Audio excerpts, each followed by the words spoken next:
Hello, and welcome to the first video on my YouTube channel. I am Days Edge. Since I couldn't find enough footage relevant to the topic to cover the entire video, I added some footage of me playing 7 Days to Die instead. Hope you enjoy. In the Pathfinder role-playing game, when you play a wizard, you have access to some of the most powerful magic the system has to offer. Every time you cast a spell, you reshape a small part of the world according to your design. The spells you can cast and the powers you have are tied to your arcane school, that is, what type of magic you choose to specialize in. This video will be part 1 of a series investigating whether you should specialize in one type of magic, and which one you should specialize in if you choose to do so. First, an overview of what a school gives you. If you choose to specialize in an arcane school, you gain the following benefits and hindrances. You get an extra slot of every level of spell you can cast except for cantrips. That's 1 through 9. This slot can only be used to prepare a spell from your school. This means that when you choose a specialty school, you should choose a school with at least one good spell, that is, at every level, so you don't waste those extra slots. You also get 2, sometimes 3 powers that vary widely from school to school, but you usually gain 1 at first level and 1 at 8th level. If you take a subschool, 1 or both of these school powers will be swapped out for new ones. Finally, the only downside is you take 2 opposition schools. Now, you have to choose these. Whenever you prepare a spell from one of these schools, it requires 2 spell slots instead of 1. Also, if you choose to make a magic item that requires a spell from one of your opposed schools, you take a -4 penalty on the associated skill check to craft it. Let's get into the schools. First on our list is Universalist. This isn't actually a specialty school. This is what would happen if you didn't choose a school at all. Universalist is kind of the vanilla of wizards. You can do a little bit of everything. What do you actually get from it? Well, you don't actually have to pick any opposition schools, but you don't get those extra spell slots I mentioned either. That can amount to around 20% of your spell slots, so I'm not sure the trade-off is worth it. Now, your first school ability is Hand of the Apprentice. You can cause a melee weapon to fly from your hand, and you make a single attack as a standard action, using your intelligence modifier in place of your strength for attack but not damage. Damage is still dependent on your strength.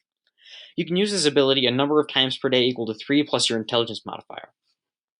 Considering your strength is really low as a wizard, and your attack bonus is 2, then this ability just isn't that great.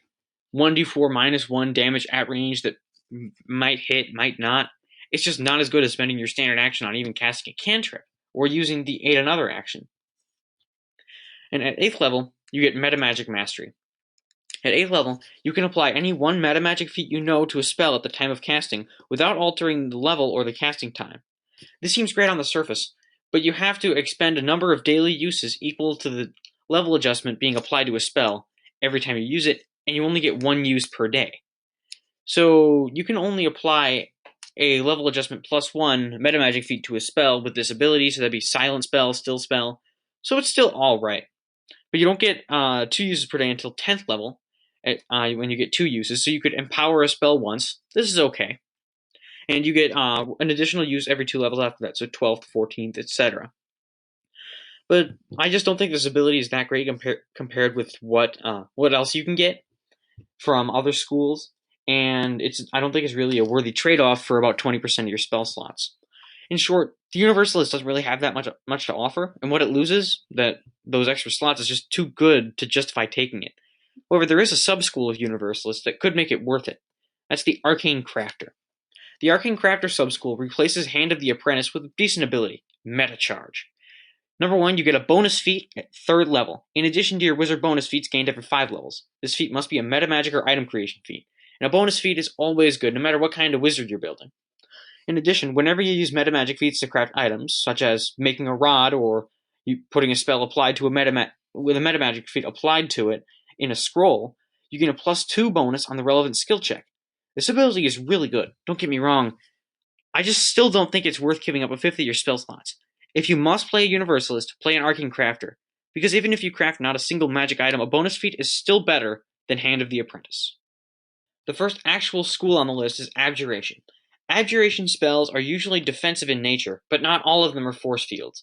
Some, like Dispel Magic, are those absolutely essential spells that can be used both offensively and defensively. Powers you can get as an Abjurer are decent, especially the first one, Resistance. At first level, you gain Resistance 5 to one energy type. You get to choose from the energy types Fire, Cold, Electricity, and Acid. This can be changed anytime you prepare spells. It gets even better at 11th level when it increases to 10, and 20th level when it increases to outright immunity. This is an awesome power because of its versatility. If you know your enemies are partial to a specific element, you can plan for it.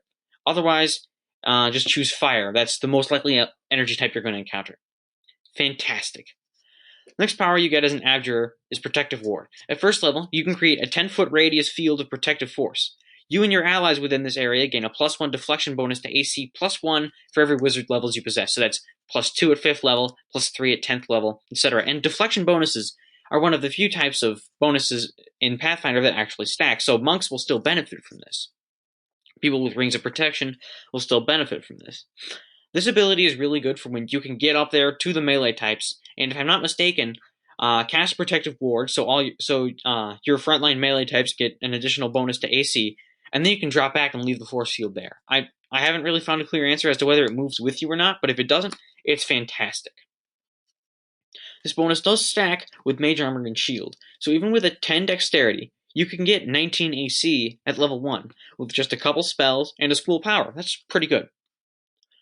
Final power you get as an Abjurer is Energy Absorption. At 6th level, you gain your wizard level times 3 in energy absorption per day, so that's minimum 24.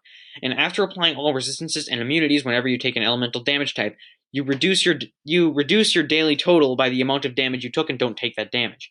Any damage in excess of your absorption is applied to you normally. This is a pretty good feature, and it means elemental damage just won't threaten you at later levels, unless there's a whole lot of it, 60, 70.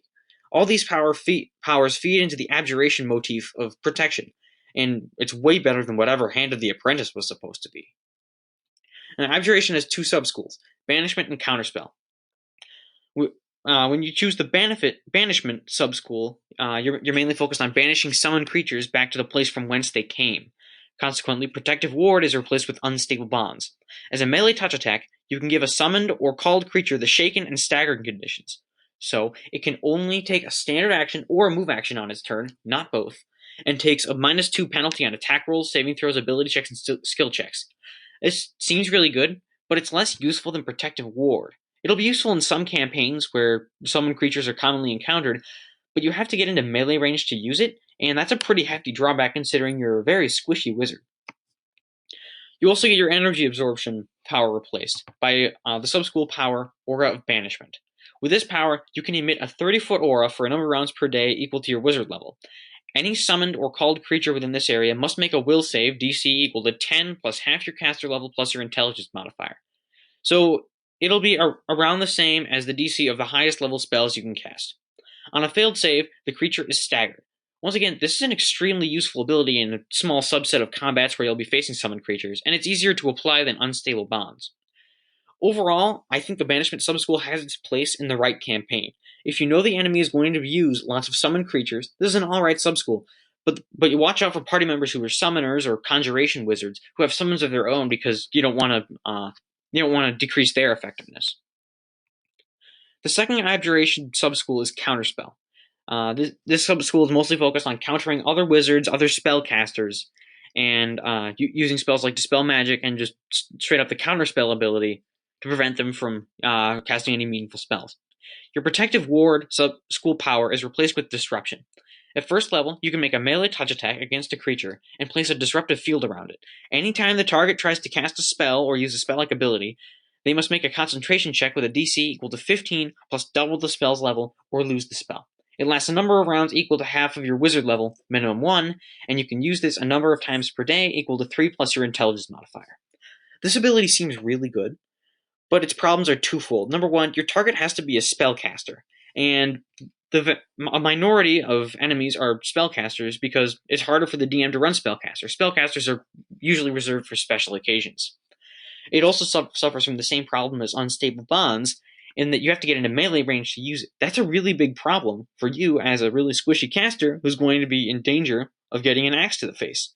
Also, your target will be really afraid of getting into melee combat just as much as you are, because they're a spellcaster as well.